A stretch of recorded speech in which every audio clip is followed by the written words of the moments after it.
Hey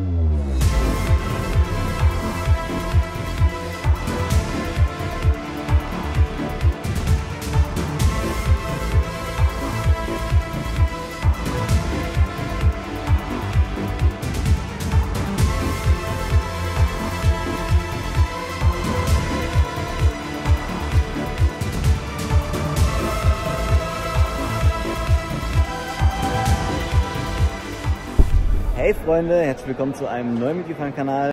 Und da muss ich mich auch direkt schon mal schnell aus dem Schnitt melden. Ihr hört es wahrscheinlich an meiner Stimme, ihr seht es wahrscheinlich auch an. Ich habe mir eine fette Erkältung aus Holland mitgebracht und meine Stimme macht nicht wirklich mit. Das bringt meine komplette Videoplanung ein bisschen durcheinander. Eigentlich sollte heute das große Behind-the-Scenes Making-of-Video von der Vivarium kommen, aber da ich da ein sehr, sehr langes Voice-Over drüber legen muss und mit der Stimme passt das einfach nicht, dachte ich mir, mache ich euch jetzt erstmal ein fettes Video vom VIP Aquascaping Contest. Seht mir ein bisschen nach, ich habe da auch nicht so viel geredet, aber ich habe mir sehr, sehr viel Mühe gegeben bei den Zusammenstellen, ja, der Aufbau-Parts, sage ich jetzt mal. Ja, wünsche euch da gleich viel Spaß damit, aber jetzt erkläre ich euch erstmal, was der Aquaflora VIP Aquascaping Contest überhaupt ist und ja, wer da so alles teilnimmt. Viel Spaß beim Video. Also fangen wir mal an. Beim VIP Aquascaping Contest von Aquaflora geht es darum, dass auf der Vivarium, also auf der Messe, 6 Profi-Aquascaper mit insgesamt jeweils 2 Helfern 4 Stunden lang Zeit haben, um ein 90, 60, 45 cm großes Aquarium von Aquael in dem Fall einzurichten. Das Hardscape liegt in Kisten auf dem Stand von Aquaflora. Das können wir uns nach Startschuss sozusagen selbst zusammensuchen. Pflanzen konnten wir ein paar Tage vorher per Stockliste bei Aquaflora auswählen. Ich habe es leider komplett übertrieben. Ich habe für 1000 € Pflanzen ausgewählt, weil ich überhaupt nicht wusste, was ich auf der Messe einrichte. Ich war zu beschäftigt mit der Videovorbereitung für die Vlogs. Aber naja, okay, besser mehr Pflanzen als zu wenig. Ja, und hier seht ihr jetzt auch schon, wie die kurze Ansprache von Esther und Marco war. Esther ist die Chefin von Aquaflora, Marco ist der Veranstalter von der Vivarium. Da werden kurz noch ein paar Instruktionen gegeben und dann ist der Startschuss und dann geht es auch los. Und dann können sich die Teilnehmer bzw. die Contest-Teilnehmer und die Helfer ihr Hardscape aussuchen. Ja, zum Hardscape auch noch eine ganz kurze Info. Wir hatten eine Woche vorher ungefähr, haben wir ein Video geschickt bekommen in der internen WhatsApp-Gruppe, wo Balbi uns gezeigt hat, was für Hardscape zur Auswahl steht. Und ja, wir konnten so eine kleine Vorauswahl vermerken, mit was wir gerne arbeiten wollten. Ich habe natürlich, glaube ich gar nichts geschrieben, ich habe es einfach vergessen. Deswegen habe ich mich dann auch dazu entschieden, dass wir versteinertes Laub nehmen, weil davon ja einiges da war und das kaum jemand benutzt und ich sowieso eine Art Biotop und Aquascape Hybridbecken wieder machen wollte, so wie ihr es wahrscheinlich auch von der letzten Messe von der Aqua Expo von mir kennt. Ja, Hardscape haben wir dann ausgewählt, wie gesagt, versteinertes Laub, bisschen Driftwood und ja, was wir daraus gemacht haben, das seht ihr jetzt gleich. Ja, ich habe vorher mal eine kleine Zeichnung gemacht, dass ich meinen Helfern zeigen konnte, was wir ungefähr vorhaben, also wie das Layout ungefähr aussehen sollte. Das seht ihr jetzt hier. Ich habe das mal ganz kurz mit Edding einfach auf dem Karton gezeichnet, nur um so eine grobe Grundvorstellung zu haben, dass ja, meine Helfer auch wissen, was ich vorhabe. So soll es später aussehen, ja? Aber erst stelle ich euch mal die ganzen anderen Teams vor, die da mitnehmen. Das sind nämlich echt Leute, die Rang und Namen haben. Die seht ihr jetzt hier. 6 internationale Aquascaping-Profis treten mit je 2 Helfern in einem Live-Aquascaping-Battle gegeneinander an. Die Teams haben nur 4 Stunden, um ihr Können unter Beweis zu stellen. Team 1 bilden die Ukrainerin Teresa Lazar mit ihren beiden Helfern Wladimir Tomek aus Tschechien und Leon Könders aus den Niederlanden. Team 2 bilden die Spanierin Balbi Vaquero mit ihren beiden Helferinnen Romy Verlan und Olivia van Noort aus den Niederlanden. Team 3 bilden der Japaner Takayuki Fukada mit seinen beiden Helfern Alex Weller aus Kanada und Babis Bloskas aus Griechenland. Team 4 bilden Michal Adamek aus Polen mit seinen beiden Helfern Pavol Kulanda aus UK und Alberto Farinello aus Italien. Team 5 bilden Luis Cardoso aus Portugal mit seinen beiden Helfern Vera Basilio dos Santos aus Portugal und Nigel Hövenaar aus den Niederlanden. Team 6 bilden Sascha Heuer aus Deutschland mit seinen beiden Helfern Gloria Ciriello aus Italien und Ferdi Fess aus den Niederlanden. Ich muss euch noch ganz kurz mein Team vorstellen. Gloria aus Italien und Ferdi. Wo kommst du her? Where do you come from? Von mir. Der wohnt hier auf der Messe. Auf der Messe? Ja. Ah. Nein, aus Holland. Also der Plan ist, dass ich sowas machen will, wie wenn man in einem Fluss drin steht und im Fluss dann diese Draufsicht hat. Links und rechts Ufer oder ein paar Stämme halt reingucken. Ich habe für 1000 € Pflanzen bestellt, das ist 6 Kisten, also Pflanzen mangelt es auf jeden Fall nicht. Ja, und dann ging es auch schon los. Wir haben dann die Basis des Hardscapes zusammengestellt. Das heißt, ja, das Grundgerüst eigentlich ja, von dem Layout, das habe ich euch schon mal schön zusammengeschnitten. Das seht ihr jetzt hier.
Gut, um euch jetzt mal ein bisschen so zu zeigen, was wir bis jetzt gemacht haben. Also wir haben links und rechts das verständerte Laub ein bisschen aufgetürmt, haben die Lücken, also hinten hinter oder unter den Steinen noch mit Lavasteinen und ja, ich glaube Drachensteinen gefüllt. Da oben drauf haben wir dann jetzt Soll gepackt. Erstmal die linke Seite, weil die mir persönlich am Anfang besser gefallen hat als die rechte Seite. Wie gesagt, auf die Steine haben wir dann Soll drauf gefüllt, dass wir hinten halt auf Höhe kommen, dass wir auch die Pflanzen schön mit einarbeiten können. Wir haben uns noch dazu entschieden, dass wir hinten an der Rückwand so einen kleinen Überhang machen. Das seht ihr jetzt gleich wahrscheinlich auch noch mal ein bisschen. Einfach nur, um dem Ganzen noch ein bisschen mehr Tiefe zu geben. Aber das Grundlayout, also der Grundgedanke war halt, einen Flusslauf nachzubilden. So ein bisschen gemischt mit Aquascaping, natürlich auch mit gemischten Pflanzen aus verschiedenen Regionen der Welt später dann. Aber ja, es war auf jeden Fall sehr, sehr viel Klebearbeit, wie ihr da seht. Wir haben, glaube ich, 2 oder 3 Flaschen Kleber verbraucht. Haben das Ganze mit Aktivator ein bisschen schneller aushärten lassen, damit wir halt ja, die Zeit auch einhalten können. Als wir dann die Steine drin hatten, haben wir dann, wie jetzt zu sehen, noch so ein paar Wurzeln mit drauf geklebt, einfach um das Ganze so ein bisschen detailreicher zu machen und ein bisschen natürlicher wirken zu lassen. Wir waren am Ende auf jeden Fall sehr, sehr froh, dass wir jeden einzelnen Stein verklebt haben, weil als wir die Becken abgebaut haben, sind die ja, versteinerten Laubsteine aufgeschwommen. Das habe ich bis jetzt auch erst 2 oder 3 Mal gesehen, dass Steine schwimmen können. Ja, aber deswegen waren wir auf jeden Fall sehr, sehr froh, dass wir die Steine alle festgeklebt haben, dass wir das alles so gesichert haben, dass da nichts passiert. Und was die anderen in der Zwischenzeit gemacht haben, das habe ich euch natürlich auch zusammengeschnitten. Das seht ihr jetzt hier.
Ja, wir haben unser Layout dann auch in der Zwischenzeit komplett abgeschlossen. Das seht ihr jetzt mal hier. Also das komplette Hardscape sieht folgendermaßen aus. Links und rechts haben wir hochgebaut. Vorne haben wir so einen kleinen, wie so einen Baumstamm noch mit eingebaut.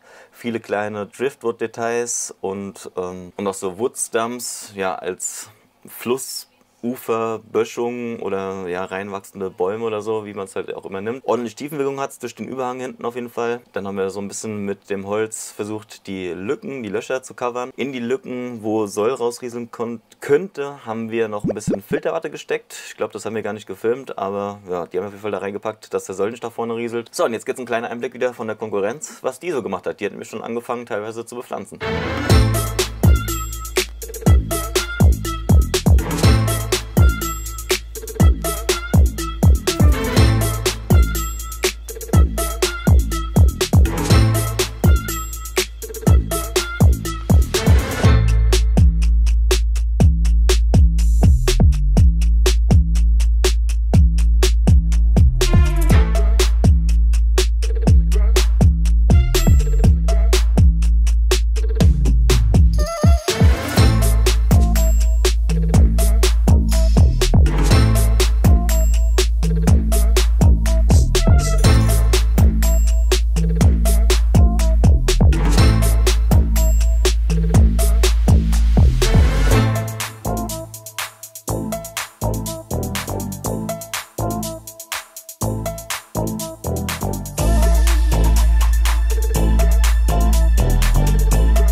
So, wir sind ja schon ziemlich weit gekommen, also Hardscape ist eigentlich schon fertig. Wir haben nur aktuell kein Licht. Keine Ahnung, was da los ist. Stromrechnung nicht bezahlt oder so. Aber so sieht das Hardscape schon mal aus. Jetzt geht's ans Bepflanzen. Ja, als das Licht dann wieder an war nur ein kleiner Stromausfall, haben wir dann angefangen, sämtliche Klebestellen und Löcher mit Moos zu bedecken. Wir hatten insgesamt 6 von diesen Packungen mit Weeping Moos. Das haben wir, wie gesagt, alles schön benutzt, um alle Klebestellen, alle Löcher zuzumachen, um den ganzen Layout ein bisschen natürlicheren Look zu geben. Ja, und dann hatten wir natürlich durch die 6 Kisten Pflanzen, die ich bestellt habe, was sehr, sehr viel war, aber dann eine große Auswahl an Pflanzen, wo wir dann noch auswählen konnten, was wir für den Emersenteil, also für den Überwasserteil, beziehungsweise für den Unterwasserteil noch benutzen. Hatten dann eine große Auswahl und haben uns da schön was zusammengestellt, was gut harmoniert. Ist zwar nicht wirklich Biotop-Style, weil es aus verschiedenen Ecken der Welt kommt, aber es sollte so natürlich wie möglich aussehen. So, und das Bepflanzen von meinem und den anderen Teams seht ihr jetzt natürlich auch nochmal hier im Schnelldurchlauf.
Ja, als alle Pflanzen drin waren, habe ich dann noch so den letzten Biotop-Touch so ein bisschen mit reingebracht. Ich habe nämlich ein paar Laubblätter genommen von draußen und habe die mit ins Layout eingebracht, damit das Ganze ein bisschen natürlicher wirkt. Und die passen auch optisch von der Farbe her super zu den versteinerten Laubsteinen, finde ich. Oder was meint ihr? So Freunde, ich zeige euch einfach mal ganz kurz jetzt zum Abschluss die fertigen Aquarien vom Live-Contest.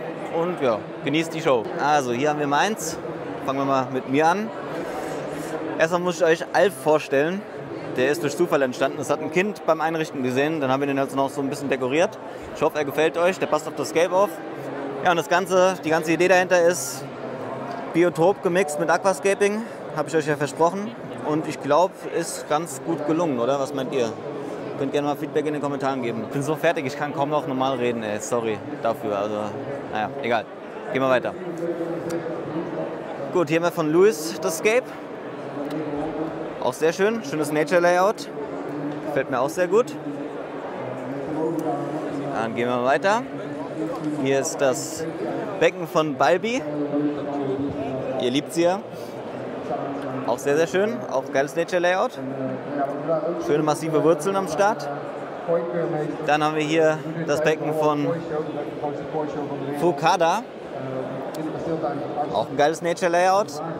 Sehen halt alle ziemlich gleich aus, aber Fukada hat auch zwei verschiedene Arten von Wurzeln benutzt. Gefällt mir auch sehr gut.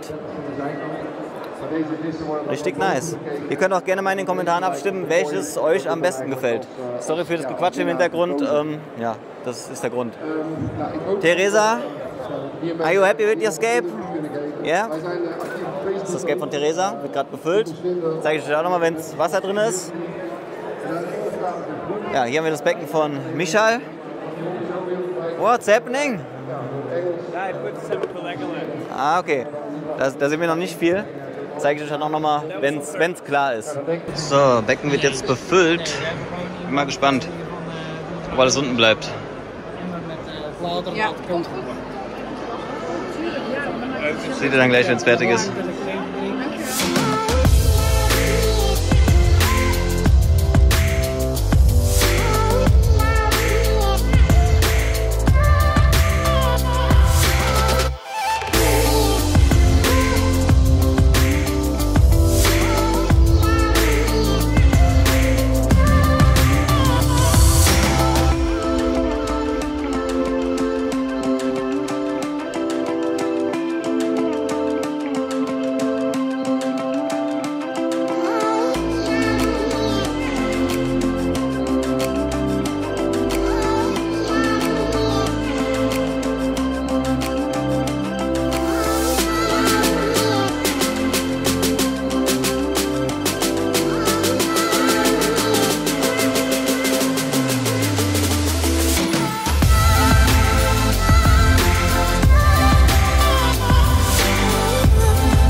So, jetzt habt ihr den kompletten Aufbau und alle fertigen Becken gesehen, und da auf der Messe ja das Publikum entscheidet per Voting, habe ich mir gedacht, entscheidet ihr jetzt einfach mal in einem internen Voting, welcher euer Favorit ist, und schreibt das gerne mal in die Kommentare. Ich bin mal sehr gespannt auf euer Voting. Wie das Ganze auf der Vivarium ausgegangen ist, das seht ihr jetzt gleich im Anschluss nochmal. Aber jetzt erstmal ganz kurz Pause drücken und euer Favorit in die Kommentare schreiben. Ja, wer die Vlogs gesehen hat, weiß zum Beispiel auch, wer mein Favorit war. Und ja, falls ihr die Vlogs verpasst habt, schaut mal da oben nach, da ist die Playlist verlinkt, da könnt ihr euch nochmal alle anschauen von der Messe. Gut, und ja, wie gesagt, schreibt mal euren Favoriten jetzt in die Kommentare, und ich sehe zu, dass ich wieder einigermaßen gesund werde und meine Stimme wieder zurückkommt und ich euch das Vivarium Making-of Behind the Scenes Video noch weiter fertig schneiden kann. Das wird nämlich ein Riesenprojekt, also da könnt ihr euch echt drauf freuen. Ich weiß nicht, wie lange es jetzt dauert, bis es fertig ist, aber das wird auf jeden Fall richtig, richtig nice. Gut, ich hoffe, euch hat das Video jetzt gefallen. Wenn ja, lasst gerne einen Daumen nach oben da, abonniert den Kanal und ja, wir sehen uns beim nächsten Mal wieder, und jetzt gibt es noch ganz kurz die Siegerehrung. Okay, so our guest of honor, all the way from Tokyo, Japan, is Mr. Takayuki Fukada. Mr. Fukada is a world famous aquascaper, as you all probably know. And then we have Sascha Hoyer from Germany.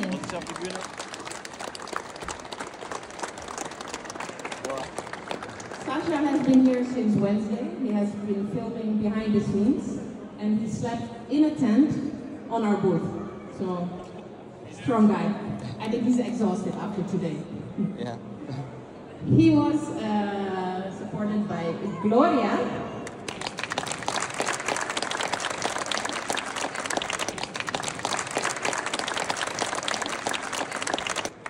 And Ferdy from Holland. Ferdy, aka John. Their escape is the last one around the corner. Also very impressive, congratulations. Thank you. So when it's verdict time, then I can be the bad guy.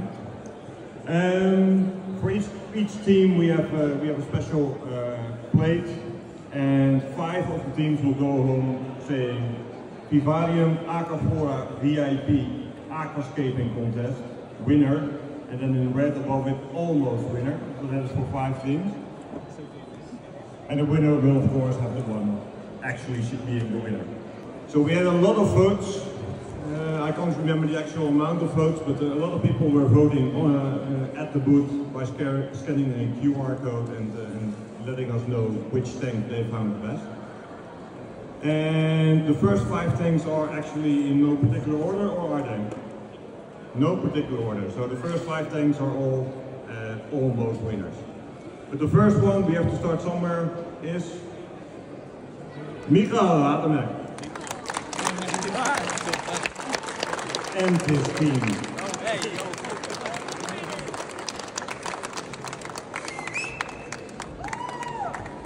What? Okay. Ich habe eigentlich gedacht, dass Michael gewinnt. Thank you. Hallo Leute! Hallo Leute. And then the next almost winning team is from, again, another one. Teresa. Teresa Lazar.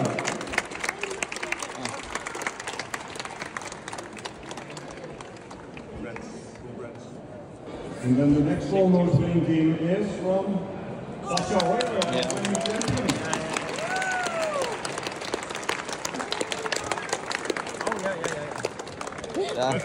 Thank you. Esther needs to give it to you.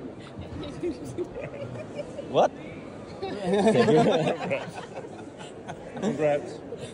Congratulations. Here's your trophy. Thank you. Perfect. You almost winner? Almost winner. Congratulations. Thank you. That's my almost. So, 3 teams left. Tape it. Tape it. Fukada, almost winning.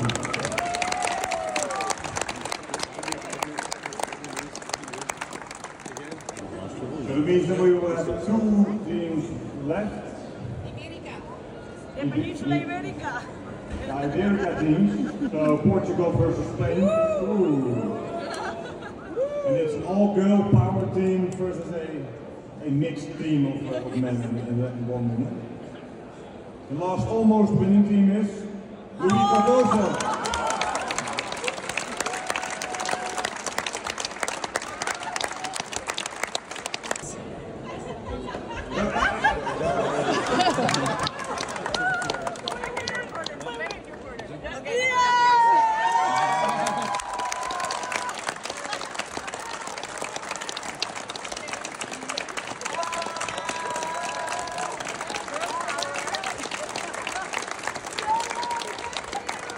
Finally, this is the first time that we see Baldy crying this weekend. So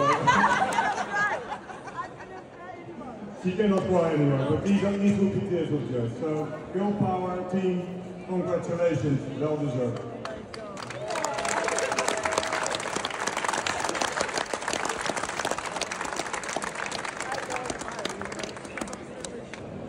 Almost. Almost. Almost. Almost. Also. Nicht gewonnen, aber so halb gewonnen. Like me. Ja. Also, wir sind alle almost winner. Eigentlich habe ich gedacht, dass du den ersten Platz machst. You're the winner for me, you're the winner. Ja, danke schön. Me too. Almost a winner. Almost, ja. Yes. Ja, also das Becken, was gewonnen hat, ist von Balbi. Ich zeige es dir schon mal ganz kurz. Aber auch auf jeden Fall verdient. Ich meine, das ist ein Spaß-Contest, ja. Das ist das Gewinnerbecken von Balbi. Glückwunsch nochmal. Keine Ahnung, wo sie jetzt ist. So.